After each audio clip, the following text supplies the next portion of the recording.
Last episode में हमने देखा था कि जनरल ने फैंग को अपने दिल की बात बता दी थी। तो ये सुनकर फैंग जनरल से कहता है कि तुम्हें इस बारे में लिली को बता देना चाहिए। हो सकता है कि जिस तरह तुम लिली के बारे में फील करते हो लिली भी तुम्हें पसंद करती हो। तो जनरल उससे कहता है कि मैं ऐसा नहीं कर सकता और मैं ये भी नहीं चाहता कि लोग लिली के बारे में बुरा भला कहें कि उसने अपने पति को धोखा दिया है, और इसीलिए मैं कुछ भी नहीं कर सकता। अब आगे एपिसोड की स्टार्टिंग में हम देखते हैं कि जनरल काफी ड्रिंक कर रहा था। फैंग उसको समझाने की कोशिश करता है लेकिन जनरल उसकी कोई भी बात नहीं सुनता। फैंग जनरल को अकेला छोड़कर वहाँ से निकल जाता है, जिसके बाद हम जनरल को देखते हैं जो सोच रहे थे कि क्या सच में लिली मुझे पसंद करती होगी। इसके बाद हमारा सीन शिफ्ट होता है और हम चैंगसी को देखते हैं। चैंगसी अपनी मछलियों को दाना डाल रहा था कि तभी वही लड़का चैंगसी के पास आता है। चैंगसी उसको देखता है और वो कहता है कि रूटीन सेक्रीफाइस जल्दी शुरू होने वाला है और मुझे लगता है कि तुमने उसकी सारी प्रिपरेशन कर ली होगी। तो वो लड़का चैंगसी से कहता है कि मैं इसके लिए बिल्कुल तैयार हूँ। तो चैंगसी उस लड़के से कहता है कि तुम अब 20 साल के हो गए हो और ये तुम्हारा पहला सेक्रीफाइस फेस्टिवल है। क्या तुम्हें पता है इस रूटीन सेक्रीफाइस में तुम सीरियसली इंजर्ड हो सकते हो और तो और मर भी सकते हो।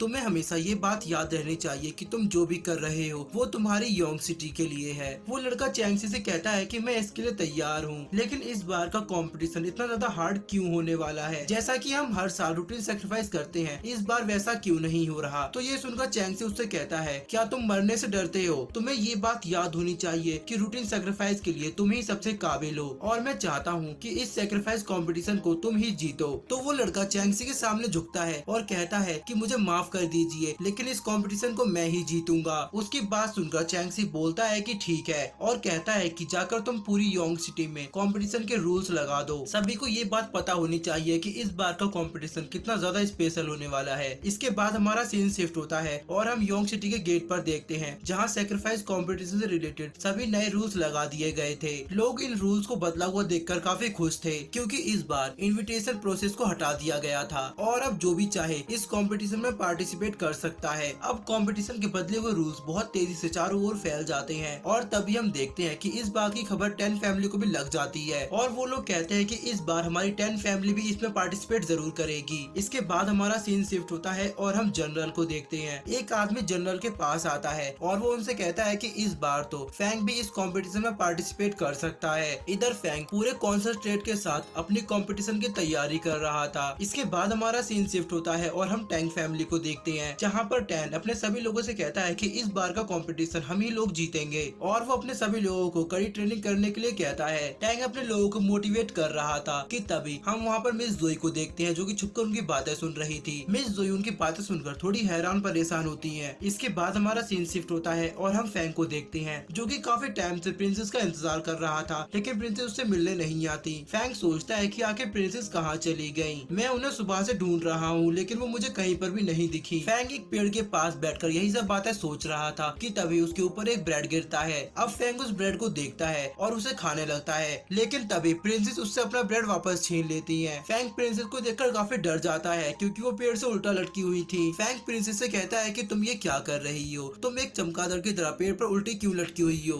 तो प्रिंसेस उसे शांत रहने का इशारा करती है और कहती है कि मैं इनर चैम्बर की प्रैक्टिस कर रही हूँ। अब प्रिंसेस पेड़ से उतरने की कोशिश करती है। फैंग प्रिंसेस से कहता है कि मुझे आपसे कुछ बात करनी है, लेकिन तभी प्रिंसेस पेड़ से फिसल जाती हैं और जमीन पर गिरने लगती हैं। फैंग प्रिंसेस को पकड़ने की कोशिश करता है लेकिन वो दोनों ही जमीन पर गिर जाते हैं। प्रिंसेस के गिरने की वजह से फैंग को काफी दर्द हो रहा था, इसीलिए वो चिल्ला रहा था, लेकिन तभी प्रिंसेस उसे शांत रहने को कहती है। वो कहती है कि अगर इस तरह हमें किसी ने यहाँ देख लिया तो वो क्या सोचेगा, और प्रिंसेस उससे कहती है कि चलो हम लोग कहीं और चलकर बात करेंगे। इसके बाद हमारा व्यू शिफ्ट होता है और वो लोग एक लेक के ब्रिज पर आकर खड़े होते हैं। फैंग प्रिंसेस से पूछता है कि क्या तुम मुझे अपने डॉग के बारे में कुछ बता सकती हो? तो प्रिंसेस उससे कहती है कि क्या तुम उसके बारे में जानना चाहते हो? प्रिंसेस उसे बताती है कि जब मैं छोटी थी तो मेरे डैड ने मुझे एक पपी दिया था जो कि बहुत ही क्यूट था। अब फैंग उसे बीच में रोकता है और कहता है कि मुझे तुम्हारी ये पूरी कहानी नहीं सुननी, और वो प्रिंसेस से कहता है कि तुम बस मुझे इस टैग के बारे में बताओ। तो प्रिंसेस उसे देखकर कहती है कि ये तो मेरे डॉग का टैग है। फैंग उससे कहता है कि मुझे इस टैग के बारे में बताओ कि ये किस चीज से बना है और इसकी क्या खासियत है। प्रिंसेस उसे बताती है कि इसको बनाने में जिस मटेरियल का यूज हुआ है उसका नाम ब्लैक चीट वॉल है। इस मटेरियल को मेरे ही फादर ने इन्वेंट किया था। फैंग उससे कहता है कि वो मटेरियल किस तरह का दिखता है। तो प्रिंसेस उसे दीवार की ओर इशारा करती हैं और कहती हैं कि वो बिल्कुल इसी तरह दिखता है। अब फैंग प्रिंसेस से कहता है कि मुझे भी वो मटेरियल देखना है। तो प्रिंसेस उससे कहती है कि तुम उसे अभी नहीं देख सकते, वो बहुत ही हाई सिक्योरिटी में है, वो केवल रूटीन सेक्रीफाइस के विनर को ही दिया जाता है। उसकी बात सुनकर फैंग को पुरानी बातें याद आती हैं और वो कहता है कि मैं इस कंपटीशन को जरूर जीतूंगा। लेकिन तभी प्रिंसेस उससे कहती है कि तुम ऐसा नहीं कर सकते, मैं तुम्हें उसमें पार्टिसिपेट नहीं करने दूंगी। तो फैंग उससे कहता है कि रूल्स के मुताबिक कोई भी उसमें पार्टिसिपेट कर सकता है, इसीलिए मैं पार्टिसिपेट जरूर करूंगा। तो प्रिंसेस उससे कहती है कि तुम चैंगसी को नहीं जानते, उसने जानबूझकर कंपटीशन के रूल्स को चेंज कराया है। वो चाहता है कि तुम कंपटीशन में पार्टिसिपेट करो और वो तुम्हें मार सके। तो फैंग प्रिंसेस से कहता है कि तुम क्या चाहती हो, क्या मैं उससे डरकर यहाँ पर छुपकर बैठा रहूं? तो प्रिंसेस उससे कहती है कि हाँ, तुम्हारे पास और कोई रास्ता नहीं है। तो ये सुनकर फैंग कुछ सोचने लगता है। इसके बाद फैंग अपनी आंखें बंद करता है और वो अपनी जेब में से कुछ चीज बाहर निकालता है। पहले तो प्रिंसेस को देखने से ऐसा लगता है कि फैंग अपने कपड़े उतार रहा है, इसीलिए वो अपनी आंखें बंद कर लेती है। लेकिन तभी फैंग अपनी पॉकेट से एक कपड़े को बाहर निकालता है जिस पर कुछ बना हुआ था। अब प्रिंसेस उस कपड़े को देखकर पूछती है कि ये क्या चीज है। तो फैंग प्रिंसेस से कहता है कि मुझे पता है कि तुम इस दुनिया की सबसे खूबसूरत लड़की बनना चाहती हो, लेकिन क्या तुम जानती हो मैं इसमें तुम्हारी हेल्प कर सकता हूँ, और तो और मैं तुम्हारी सारी प्रॉब्लम्स को भी सॉर्ट आउट कर सकता हूँ। लेकिन इसके लिए तुम्हें मुझे कंपटीशन में पार्टिसिपेट करने के लिए अलाउ करना होगा। तो प्रिंसेस उससे कहती है कि मुझे पता है तुमने इसके लिए काफी कड़ी ट्रेनिंग करी है, इसलिए मैं तुम्हें अलाउ कर दूंगी, लेकिन उससे पहले तुम्हें 3 बॉडी स्टाइल में मास्टरी हासिल करनी पड़ेगी। प्रिंसेस की बात मानकर फैंग कहता है कि मैं इसके लिए तैयार हूँ, और जब मैं इन 3 बॉडी स्टाइल में मास्टरी हासिल कर लूंगा उसके बाद ही पार्टिसिपेट करूंगा। तो प्रिंसेस उससे कहती है कि तुम ये मत भूल जाना कि तुम्हें मेरी भी हेल्प करनी है और भी ज्यादा खूबसूरत होने में। इसके बाद वो दोनों एक दूसरे को पिंकी प्रॉमिस करते हैं और इसी के साथ हमारा आज का ये एपिसोड यहीं एंड हो जाता है।